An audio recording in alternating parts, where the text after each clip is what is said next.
Salam hörmətli müəllimlər və əziz abituriyentlər. Belə bir məsələmiz var. Arximед qüvvəsinə aid məsələdir. Sıxlığı suyun sıxlığından böyük olan cisim suyun daxilində ipdən asılmışdır.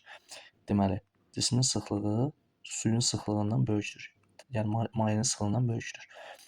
Deyir, su qabdan bərabər sürətlə boşaldığı zaman ipdə yaranan gərilmə qüvvəsinin zamanla qrafiki hansıdır?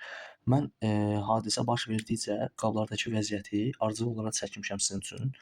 Belə deyək, əvvəlcə maye bura qədər boşalır. Baxın, tutaq ki, bura qədər boşalır. Bura qədər boşalırsa, cisim yenə mayenin daxilində qaldığından ipdə yaranan gərilmə qüvvəsi dəyişməyəcək. Çünki Arximed qüvvəsi dəyişmir.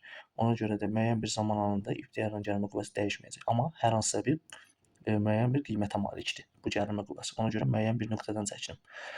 Sonra zaman keçdikcə cismin müəyyən bir hissəsi artıq su boşaldığından, yuxarıda qaldığından, cismin mayaya batan hissəsi, az bir hissəsi suyun içində qaldığından bilirik ki, Arximed qüvvəsi də F Arximed bərabərdir Rho maye vurulsun V cisim vurulsun J. Bu V cisim cismin batan hissəsinə təsir edən Arximed qüvvəsi. Tutaq ki, yarısı batıbsa 2/1 V cisim olacaq.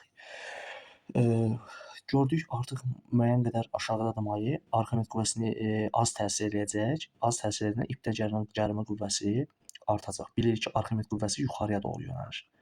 Yuxarıya hər halda Arximed qüvvəsi yuxarıya doğru yönəlir və ipdə gərilmə ona görə az olur. Amma burada artıq Arximed qüvvəsi azaldığından ipdə olan gərilmə nə edəcək? Başlayacaq artmağa.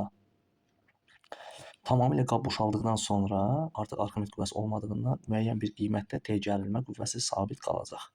Yəni belə olacaq.